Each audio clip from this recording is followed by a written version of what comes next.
Well, how are you guys doing today? I am always really happy to answer listener questions, and we have a lot of them stacking up in the queue. We are taking questions in kind of different areas for my friend Dr. Mark Sherwood, who comes on to answer listener questions related to health, and also Pastor Phil Hopper, who comes on to do a sort of Ask the Pastor segment. If you guys would like to have your question answered here at the podcast, the way to do that is simply to go to HeidiSt.John.com/Mailbox Monday. Lots and lots of really cool things are going on at the ministry at Faith That Speaks right now.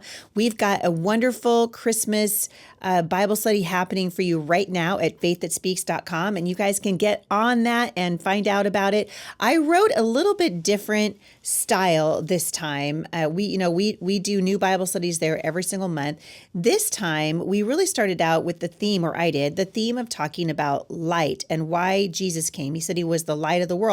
Also, he said we are to be salt and light. So what does that look like? And really, I had such a great time writing that study. We built plenty of opportunities in there for you to reflect and to read passages of scripture, both with your children and by yourself, if you would like to do that. So I hope you guys will check that out. You can join us at the Faith That Speaks community. Again, that's faiththatspeaks.com. And that is my ministry to women. We've been doing that now for about 7 years. Also, I have just finished my very last speaking engagement for the year. And I love speaking. It really is my jam. It's, I think, what the Lord has created me to do in many ways. And I spoke for the Extraordinary Women's Conference a couple of weekends ago in North Carolina. And then I headed down to Orlando for the National Bible Bee. Last weekend, I was at the Glasgow Farm in Virginia, just outside of Richmond. Had a really great time there, just speaking to women for their Christmas tea. And that was the last weekend of my official travel season for 2024. So thank you to everybody who came out to hear me speak this last year. What a joy.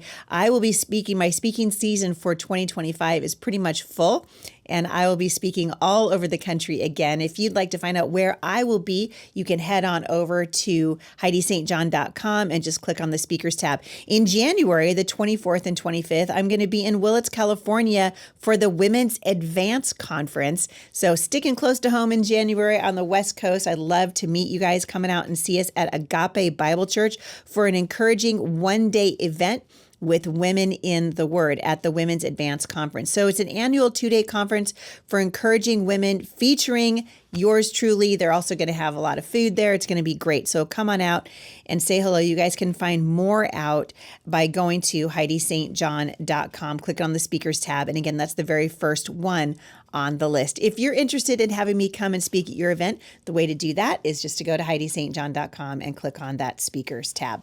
All right, you guys, there's lots of questions in the queue today. And I love hearing from you. I'm going to start with Julie in Indiana. Julie, first of all, I'm sorry I missed this before Thanksgiving. I didn't see it in the queue. Otherwise, I would have answered it before Thanksgiving. Julie was asking about Friendsgiving, and she says, my conservative parents tell me that Friendsgiving is a crazy, radical leftist term trying to rid the true meaning of Thanksgiving. What is the root of Friendsgiving? Should all events and holidays be, quote, bad if they're rooted in secular beliefs? Well, first of all, I guess I might disagree a little bit with your parents on the meaning behind Friendsgiving. I think Friendsgiving is exactly what it sounds like. It's just a Thanksgiving style meal that we invite friends over who maybe don't have family in the area, or maybe instead of having, like, you maybe wouldn't invite a bunch of your friends over to your normal Thanksgiving, but you might have an evening that you have Thanksgiving celebration just with your friends. And I think they're calling it Friendsgiving for that reason. I don't think they're trying to replace Thanksgiving. Good luck with that. They'd have a pretty hard time doing it. And because I thought, man, is it like that? Because we have friends that do Friendsgiving every single year.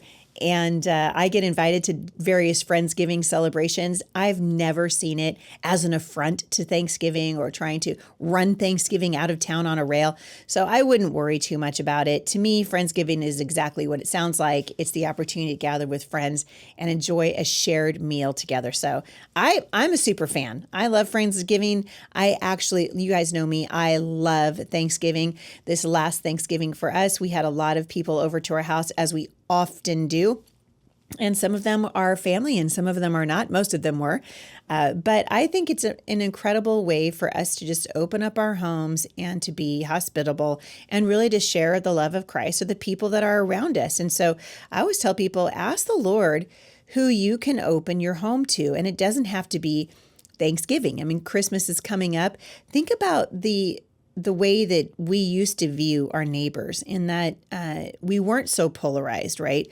We had a shared sense of identity, of national identity for sure. And I think that's been lost over the years. But to me, things like Friendsgiving give us a chance to sort of engage with our friends again and participate together. My friend Steve wrote an article the other day that really touched me. He wrote an article. In fact, if you guys are subscribed to the blog, I will add it to my newsletter, because we put it out here for the Firmly Planted family in our newsletter. But if you would like, if you're subscribed to the newsletter, I'll send it out. And Steve was basically talking about being a young man and this family who already had, 5 kids of their own. They invited this young man over to be part of their family for the holidays. And then pretty soon, they would have him over for dinner on a regular basis. And it changed his life. And the fact that these people went out of their way to invite this young boy into their home and treat him like family meant that they didn't have as much food on their table. It meant it wasn't as quiet as it normally would be. It meant that they had to get out of their emotional comfort zone and sort of bring this young boy into their family. And they did it because of love. And that's why we do it. We're not on this earth to just make money and go home after work and close our doors and not engage with our neighbors and not engage with other people. And yes, we do need that. And yes, we do need rest.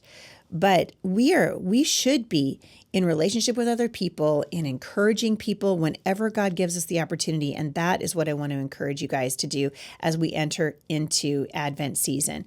It has become in recent years so much about gifts and about what we can get other people and maybe what we're going to give ourselves. And I think in many ways we're missing the heart of Thanksgiving. We miss the heart of Christmas and we become selfish. And when we're selfish, guess what? Our kids also become selfish because they see that selfishness in us. So I'd like to see it change. And I'd like to see this Christmas at least more of the family togetherness, more of the nights of hot chocolate, more of the let's go looking at Christmas lights, and less of the I'm going to stay home and watch movies on Netflix because I just don't like to be around people. Another question came in from Conklin, Michigan. This is one of my favorite questions. Hi, Heidi. A couple of my kiddos asked me if we would be naked in heaven. I told them what I thought and why I thought that, but I thought it'd be fun to hear what you have to say too. Thank you for all that you do, especially your encouragement to us mamas. You are a national treasure. Oh, thank you. And I look forward to sneaking bits of your podcast when I get a quiet moment. So see, Jessa needs a quiet moment too. We all need quiet moments, right? Because life isn't necessarily quiet. Okay, here's what I think. I actually think that we are going to have completely new bodies when we're in heaven. And I don't think they're going to look like this. And so to me, I think we're going to be completely transformed. There's going to be a new heaven and a new earth. And what we see right now, which is old and wasting away, is going to be different. I also don't think there's going to be marriage in heaven. I don't think we're given in marriage in heaven. And so I've never actually thought if we were going to be naked in heaven or not, because I've always thought when we're in heaven, we're probably going to be more spirit beings than we are going to be physical beings. But heaven is an amazing place, and I think it's worth studying. Randy Alcorn has a fantastic book out called Heaven, and he answers a lot of those questions in it. And to me, I love that your kids are asking if they would be naked in heaven. If we are naked in heaven, 2 things we won't have to deal with. We're not going to have to deal with sexual desire like we do here on the earth. Like you wouldn't walk around naked for 100 different reasons. And also we're not going to be living in bodies. They're going to be getting old and decaying, for lack of a better word. I mean, every day, you guys, I have to exercise every morning just to not fall apart. Just every morning I got to be, I'm doing the kettlebell and doing sit-ups and doing push-ups and doing what I can to sort of hang on to what I've got, and I'm still losing it. And so that's one thing I'm really looking forward to. We're going to be getting entirely new bodies when we're in heaven. And I think, I just think it's going to be a non-issue. I don't even know that there's going to be male and female in heaven. And so to me, it's a fun question. And my initial thought was, wow, I hadn't thought about that. But all I know is we're going to be given a new body. The Bible says that when the trumpet sounds, the dead in Christ will rise first, and we're going to rise to meet the Lord in the air. The part of us that will live forever is not our body. It's our soul. It's our spirit. It's inside of us. We were created to spend eternity. The Bible says that Jesus came into this world as a little baby so that we would be set free from our sin and we don't have to fear death anymore.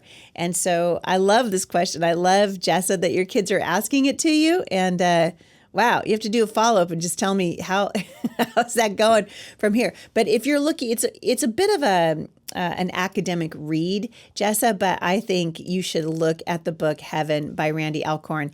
I read that book shortly after my grandmother went home to be with the Lord, and her absence I missed her keenly in my life. And it was, I've lost several people. Like most of you guys have in my life over the years. I lost a friend to an accident when we were in high school. Several of my relatives, including my grandparents and my dad, have gone home to be with the Lord. And as I study heaven and what heaven will be like, will there be jobs in heaven? I think there will be. I think there's going to be purpose in heaven. I just don't see that there's going to be marriage and giving of marriage in heaven. There will be no need for that kind of a relationship. And so I think it changes the way that we see our physical bodies too, because our bodies won't be, they won't serve the same purpose that they do here on this earth. So that's a great question, Jessa. Thank you for writing in.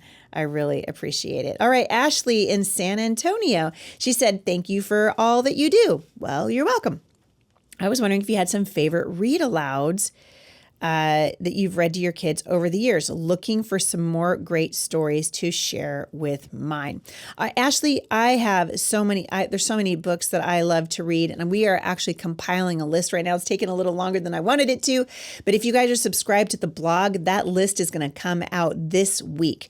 So make sure that you're subscribed to the blog. We're going to be spending a lot more time trying to get these blog posts out to you and newsletters out to you so that you have instant access in your inbox to the things that we're talking about. A lot of you asked me about the cream that Dr. Mark and I, the face cream that I've been using for a really long time, and some of the other things that Dr. Mark recommended. Those are also out in an email and in a blog post. So make sure you subscribe to the Heidi St. John newsletter, and you can do that just by going to HeidiSt.John.com and clicking on the subscribe link. I think it's the upper right-hand corner of the website. Let us know if you have issues. You can reach out to us at info, I-N-F-O, at HeidiSt.John.com.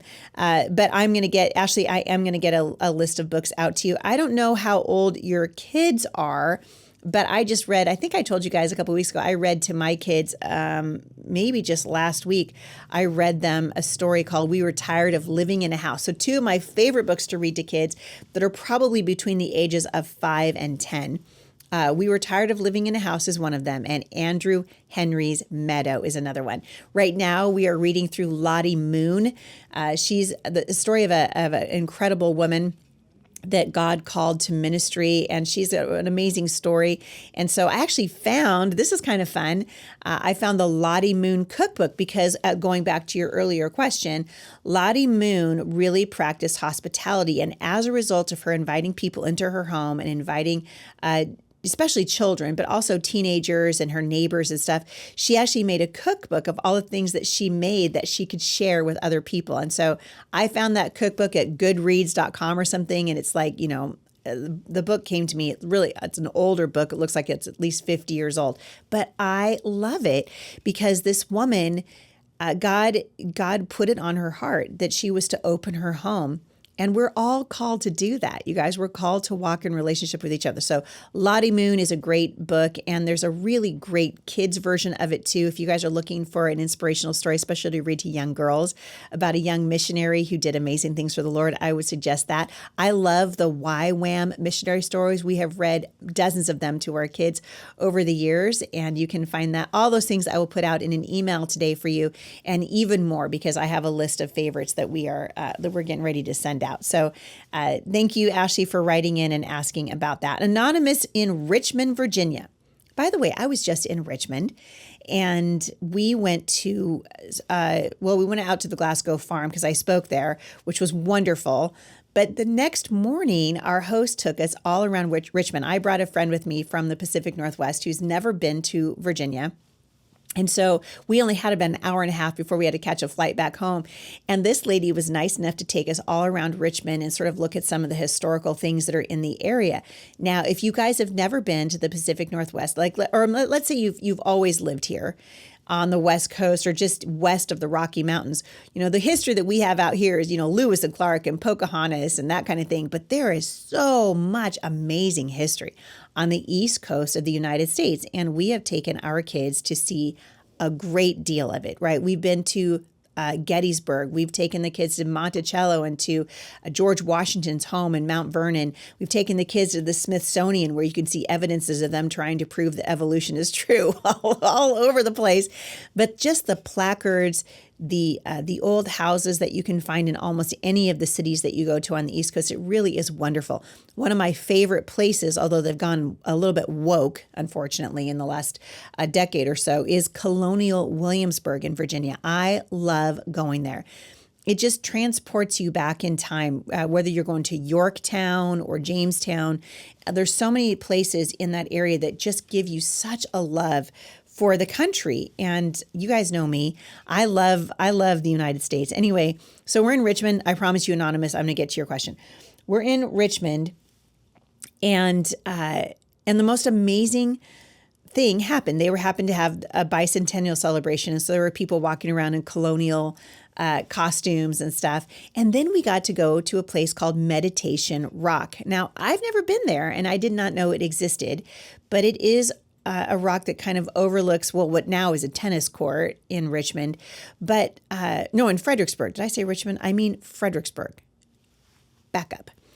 Anyway, we're at Meditation Rock, and it is where George Washington's mother would pray for him, Mary Washington. So she would pray during the Revolutionary War. She would take women and she would stand on that rock and she would pray to God on behalf of our country and on behalf of her son.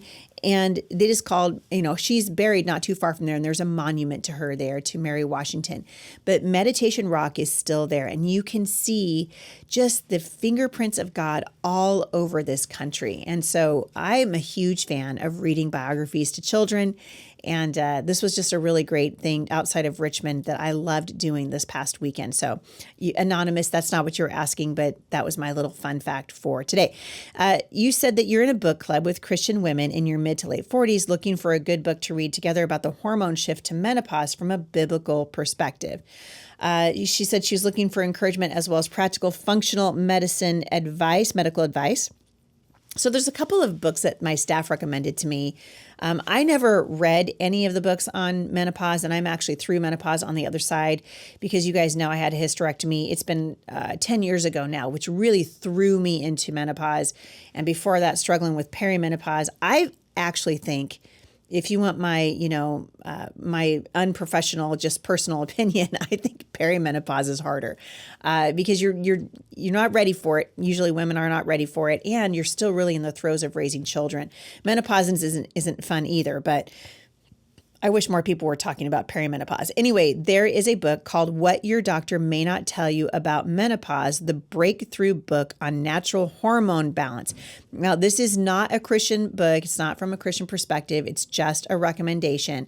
But many of the staff here at Friendly Planet told me they love it. And so I'm going to add that to my list, and I'll link back to it in the show notes today, which will go out in an email. So I hope you guys will check that out. And I would say too, don't be worried about menopause. I am 54. I told you guys I'm beyond it now. I'm having a hoot and hollering good time. I feel like my relationship with my husband in every way is better than it has ever been. I am loving this season of my life. And I wish that more people would talk about the good things instead of just the scary things. Yes, the hormone surges are rough, and I went through all of that stuff. Night sweats. That was my big complaint with menopause, was the night sweats. And for me, they were terrible. And I'm through it now. And I think I went through that for probably 3 years of that, which was not fun at all. But I'm out on the other side of it now. And I think life is wonderful. And so I want you guys to be encouraged. I know a lot of you guys have been following me since my babies were little. And now I'm a grandma times 6, because our 6th grandbaby is going to be due in March. Is that our 6th? Yeah, Savannah's baby is going to be due in March. Yes. That's right. I'm starting to lose count, you guys. My goodness. So our 6th grandbaby due in March, and I'm loving this season of my life. And so you have a lot to look forward to in every season. I think the main thing is just take care of yourself. Take care of yourself. I noted with my husband the other night, we were talking about this. We definitely go to bed a lot earlier now, but I'm also up earlier.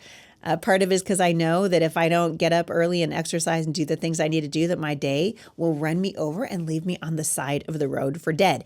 If you are a mother in the throes of raising your children, I want to encourage you, develop a schedule that works for you so that you're not frustrated by all the things that you have to do. If you get up ahead of your children, which is what I encourage women to do every chance I get, you will find that you've got more peace in the morning, that you've got a plan for your day. Ask the Lord to give you that plan for your day. Get in the Bible. Read in God's Word. We're going to be going through the Bible in 2025 over at Faith That Speaks, and you guys can join me there at faiththatspeaks.com. That's faiththatspeaks.com. And I'm encouraging women, we're going to change our tack a little bit in 2025 to say, hey, this is your life. Show up for it. Show up for it. Read God's Word and get to know Him better, and take care of your body, which is the temple of the Holy Spirit. And Satan wants you to feel sick and tired, and God would have you be healthy and strong. And so a lot of that is up to you. What you're gonna eat, what you're gonna put into your body, what you're gonna drink, the things that you're gonna watch, the choices that you make. We all have choices to make, and I'd like to see us be making really healthy choices in 2025. Thomas in Tennessee says, Heidi, we have a 3.5-year-old at home, and we've been using a little bit of catechism from an Answers in Genesis book for him. With him for toddlers. We'd like to know what else we can do with him at this age. Well, you know what, Thomas? I love that question. I love it. Your children are watching you.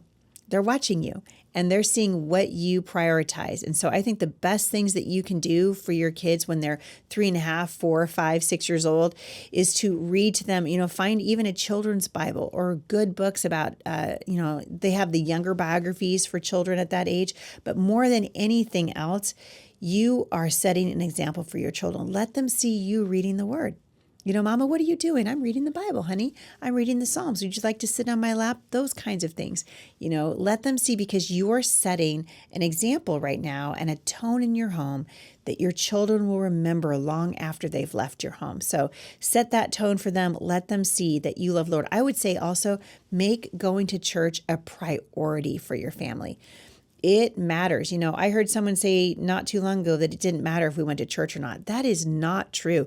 And the Apostle Paul in 2 Corinthians was saying, listen, do not forsake the gathering, as some are in the habit of doing. But even as you see the day approaching, we should be gathering even more. We are called to be in relationship with each other. We need each other. And we need each other at church. So take your children to church. Take them to church and develop that habit when they're young. Jay and I were saying the other night, talking about our kids, and we were just up on Mount Hood. We've developed a bit of an accidental tradition in our family, and we go up to Mount Hood and we spend 2 days. And the first night, was just making a big dinner. And the second day we hunt for a tree up on the mountain. And we did that again this year and came back with a tree for Firmly Planted Family. A little bit of a mishap on the tree this year, but that's all right. We had really good food and we had a lot of fun together. And I think there's something really precious about just taking the time to spend together.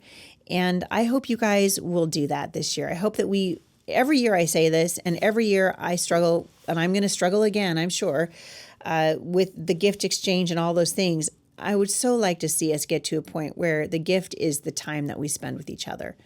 And the gift is dinner out. Our son and his wife took Jay and I out to dinner last year, and we absolutely loved it. And that was their Christmas gift to us. And it was really fun. It was a fancy dinner. We got to try all kinds of fun things, and we loved it. And we made a memory with them. And I think that part of it is really important. But as Jay and I were talking the other night about our annual trip to Mount Hood, he said, boy, that the verse where Paul said, I have no greater joy then to know that my kids are walking in the truth, that really hits you when your kids start having kids, because you want your kids to be walking in the truth. Jesus's ways bring blessing.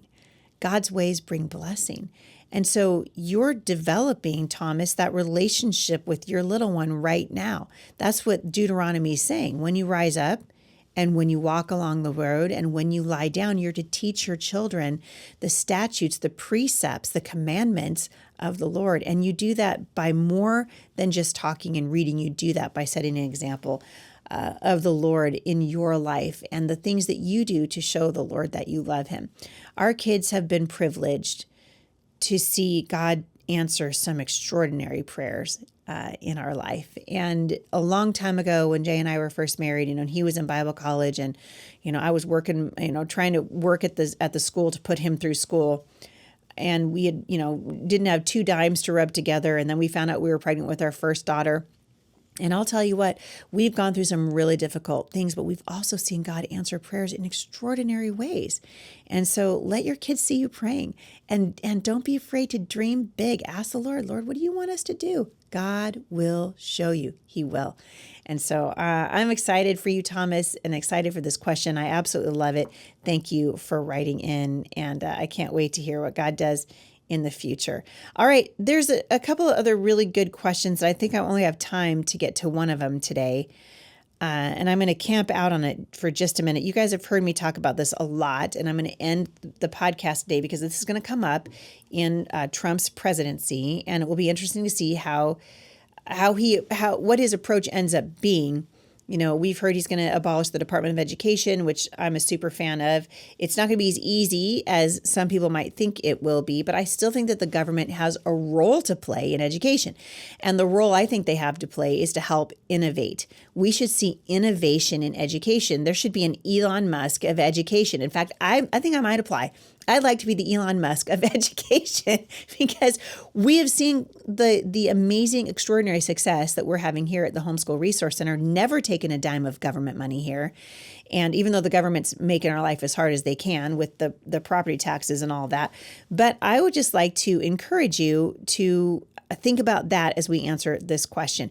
Ashley in Massachusetts says, I'm wondering your thoughts specifically on President Trump's plan to give a tax credit to homeschool families. I know that school choice and money and stipends are a no-go, but I'm wondering if there's any harm in this proposed tax credit. So let's talk about the difference between vouchers and tax credits and ESAs, because I think this is where the confusion really comes in. With a tax credit, the taxpayer pays tuition for a student at a public or a non-public school, or in this case, as President Trump is suggesting, the tax credit would also extend to homeschoolers. And then when we calculate our taxes, we subtract the amount of money that we've paid to educate the child that year, which will be considerably less than if it was a private school. But you're going to subtract things like teacher supplies and maybe the laptop computer that you bought. And obviously, you're going to subtract curriculum and that kind of thing, which would be subject to a maximum limit, whatever they set it at, a percentage. But then the taxpayer, having already made the funding of education a priority, is simply allowed to offset a portion of our taxes that we pay. And I actually think that's a great idea. I think it's a great idea for so many reasons. Give the people back more of their money. There's an idea. The only thing that the Democrats know how to do is tax and spend. Vouchers are where I have my big problem. Vouchers distinctly different from tax credits. I read this definition. I think it's great. A voucher is a certificate from the government that can be redeemed for a certain amount of money. Now, the kicker there is it's from the government. Right. So that tells you that they're taking more of your money and then they're going to decide who to give it to. The most common form of this kind of thing today is food stamps. The government gives a subsidy in this form to certain low-income families who take these stamps to the store and they purchase food with it. The store then sends that food stamp to the government, and the government gives them a check from the government for the face value of the stamps in return. A tuition voucher would work very much the same way, except for the voucher would only be used for school tuition. I have a fundamental problem with the government funding education. It was never the role of the federal government. It is outside of the scope of its jurisdiction. These are states' rights issues.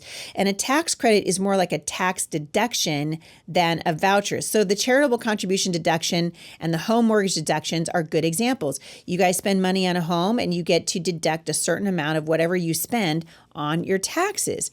And the federal tax code allows a taxpayer to pay less taxes if he donates to his church or an organization like Firmly Planted. So if you guys make a donation to Firmly Planted, you are going to get a tax deduction for that donation. So you're not going to get the full amount of money back. The government's not going to give it to you, but they're going to say, hey, we recognize that you're spending money on something that is a nonprofit. In other words, you're not making money off this. You're giving that money to help. Education is the same way. Homeschool families can look at it that way, right? That is money that we are spending on our children. We're not making money on it.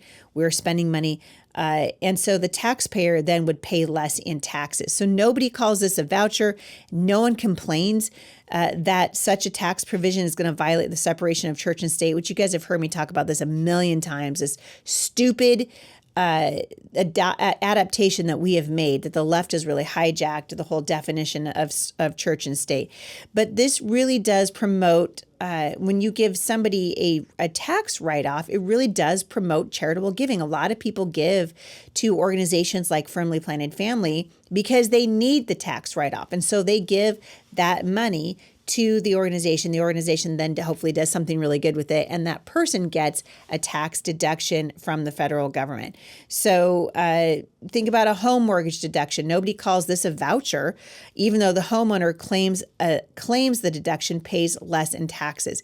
It's not the same thing. And so I actually really do. I appreciate the tax credit. I think it's a really good idea. It's a much better idea than vouchers. And those are being implemented in states across the United States. I saw this at schoolchoicematters.org when they were talking about the difference between vouchers and tax credits and ESAs, Education Savings Account. They say this: vouchers, tax credits, and ESAs are different mechanisms that fund private education choice. Vouchers are state-funded stipends, and that is my beef. Right? So a voucher is a state-funded stipend. So in other words, they're going to take more money away from taxpayers, even those taxpayers who don't have anybody in a school program, and they're going to give it to someone who does. And that's where I'm just like, no. And then parents can redeem these at private schools for tuition. Tax credits reduce tax liability for private education expenses made by individuals or businesses that donate to scholarship funds, or by parents who pay for tuition or other education expenses, i.e., homeschooling. ESAs, on the other hand, allocate public funds to state-supervised parent-managed accounts, which can be used for a wider range of education expenses and offer more flexibility than vouchers or tax credits. The jury is still out. I'm leaning no towards ESAs. I think, why can't we just let people keep more of their own money? It seems to me, like especially here in Washington State, and Oregon is true too, we are taxed to death on our property taxes, and the vast majority of those property taxes are going to public schools. We don't even utilize the public schools. So here we are paying all this money for the public schools, and we're not even utilizing them, but we are spending money to homeschool our kids, and there's no tax relief for that. So I would like to see there to be tax relief. If people are homeschooling their kids, I do think a tax deduction is a good idea. President Trump said $10,000. That's a pretty big tax deduction. I've never spent that much money on a child for homeschooling in the 25 years I've been doing it. But I do like the idea of a tax deduction. I think that is the way forward. And I think of all of the options that school choice advocates are pushing, that is the one that will invite the least amount of regulation. I think that is the most important part. Regulation is what we do not want. You're going to get regulation with vouchers. You're absolutely going to get regulations with ESAs. We just want to let people keep more of their own money, and they decide what to do without government interference. So hope that answers your question. Hope you guys are having a great day wherever you are. This is the end of the show today, but I want to thank you guys so much for listening and invite you to join me at my Bible study program at faiththatspeaks.com. Also, we have a wonderful array of really great Christmas gifts up on our website right now, not the least of which is my brand new most favorite thing that I have ever done in terms of merchandise. Along long time ago, I was given a sculpture from a young man named Mark Dunnigan, who gave it to me as a gift after he heard me teach on Psalm 127. Well, Psalm 127 says that your children have been given to you like arrows in the hands of their warrior parents. I love this sculpture.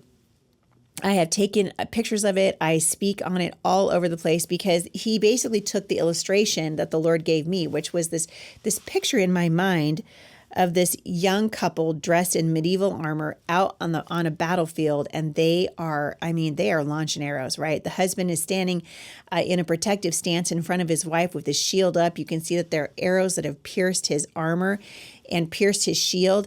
And the wife, I'm not sitting behind him knitting a baby blanket. I'm in the business of launching arrows. So my husband and I working together are launching our arrows. And in my particular case, there were 5 or 6 arrows in the quiver and 1 in the bow because we had 7 children. And so the shield on mine said St. John, and we had 6 arrows in the quiver and 1 in the bow. And I finally showed the sculpture to my friend Ken Ham several years ago. And I said, how would I get this replicated? Every Christian parent needs this in their home. Every Christian grandparent. It just reminds you of the battle that you're in. And Ken Ham put me in touch with some extraordinary people, and they have made my dream of having the sculpture available for you into reality. And so I can't wait for you guys to see it. And there's a picture of it up. It's available for pre-order right now on my website. I know they're going to go fast, and I think we're going to get those here in February. It's either February or early March when those are going to be coming in. And what you guys, wow, go look at the website. In fact, we'll probably send it out in an email to you for those of you who are subscribed to the newsletter, and you can check that out. But that sculpture is called Like Arrows in the Hands of a Warrior. And instead of St. John inscribed on that shield, like mine says St. John, yours will say Psalm 127 to remind you that your job is so important. You are launching arrows. So check that out, you guys. I'm really excited. I will have it out on the road with me, but for right now, you guys can order them, and you can pre-order them, and you'll get them in advance. All right. That's it. That's all I got time for today. We love you guys. Have a great day. I'll see you back here again at the intersection of faith and culture.